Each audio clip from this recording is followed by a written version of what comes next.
Сәлеметсіздер ме оқушылар, қалдарыңыз қалай? Біз сіздермен бүгін ағылшын есімдерін өтетін боламыз. IELTS листингте өте көптеген жаттығулар бар. Яғни менің атым осындай деген сияқты айтады. Сосын мысалы дұрыс түсінбедім, сіздің атыңыз қалай жазылады деген кезде әріп деп айтады кейде иә. Немесе сол кейбір жиі кездесетін адам есімдері бар. Соны сіздер жатқа білулеріңіз керек. Осыны сіздерге қазір берейін деп отырмын.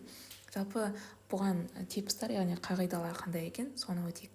Capital letters, яғни всегда барлық адам атауларын негізі capital lettersмен жазған жақсы, бірақ бір рет capital lettersмен жазсаңыз, білесіз, барлық жауапты capital letters, яғни үлкен әріптермен жазуларыңыз керек.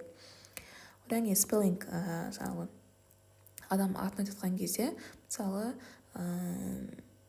Майкл деген атты алайық, иә, M-I осылай жазылады, иә, Майкл. Ол барда M-I-C-H-A-E-L деп сразу айта салады.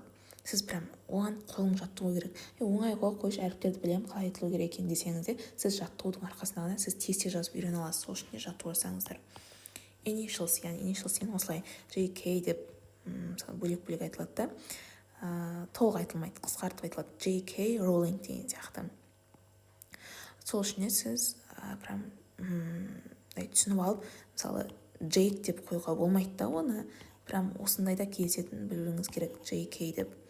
Сосын titles деген бар, яғни мистер, миссис, мисс, доктор, сэр, леди деген бұл үшеуі негізі көп кездеспейді. Мынау енді шамалы кездеседі, бірақ мыналар көп ондай қатты жиі кездеспейді.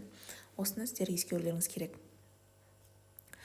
Common емес, яғни жаңа айтып өткендей өте жиі кездесетін атаулар бар, есімдер бар.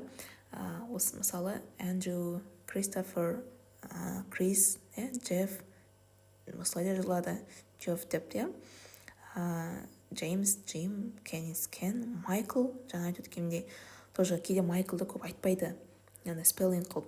Оскар, Ричард, Рик, Стивен, Стив, Антони, Тони, Дэниел, Дэн, Джордж, Джон, Ли, Нейл, Пол, Роберт, Боб, Тимоти деп айтылады негізі.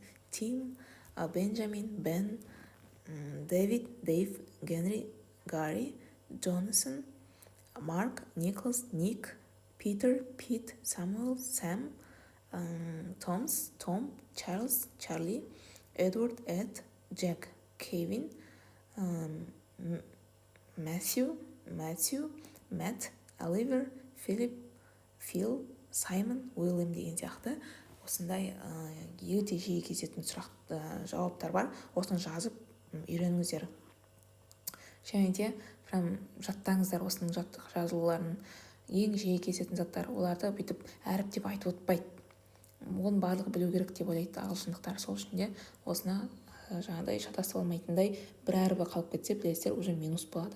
Сол үшін де сіздер барлығын білулеріңіз керек жатқан.